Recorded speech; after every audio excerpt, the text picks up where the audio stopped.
কিছুদিন আগেই পাকিস্তানের সেনাপ্রধানকে সাংবিধানিকভাবে আইনের ঊর্ধ্বে তুলে ধরেছে দেশটির সরকার। এটিকে বিশেষ সম্মাননা বললেও সমর বিশ্লেষকরা বলছেন, সাংবিধানিকভাবে সামরিক শাসনের দিকে এক ধাপ এগিয়ে গেল পাকিস্তান। এই ধারণা আরও প্রকট হয় যখন পাক সরকার বিরোধী মত দমনে খুব সক্রিয় হয়েছে।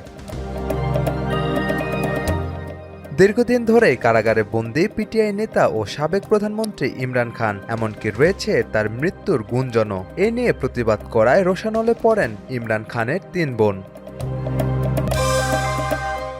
এবার পাকিস্তানের কারাবন্দী সাবেক প্রধানমন্ত্রী ইমরান খানের নিরাপত্তা ও শারীরিক অবস্থা নিয়ে গভীর উদ্বেগ প্রকাশ করেছেন তার ২ ছেলে। দীর্ঘ ৩ সপ্তাহ ধরে খানের জীবিত থাকার কোনো প্রমাণ না পাওয়ায় কর্তৃপক্ষ কিছু ঘটনা গোপন করছে বলে আশঙ্কা প্রকাশ করেছে তার ছেলে কাশিম খান।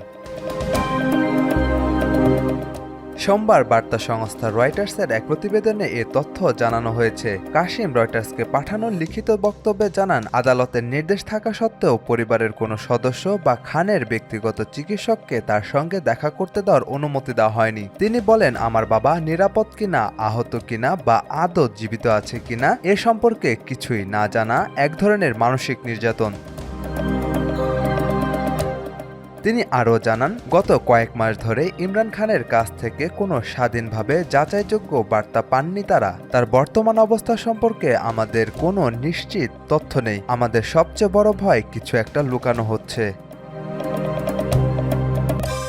বার্তা সংস্থা রয়টার্স জানিয়েছে, পাকিস্তানের স্বরাষ্ট্র মন্ত্রণালয় এ বিষয়ে মন্তব্যের অনুরোধে সাড়া দেয়নি। তবে নাম প্রকাশে অনিচ্ছুক এক কারাগার কর্মকর্তা দাবি করেন, ইমরান খান সুস্থ আছেন এবং তাকে উচ্চ নিরাপত্তার অন্য কোনো স্থানে নেওয়ার পরিকল্পনার ব্যাপারে তিনি অবগত নন।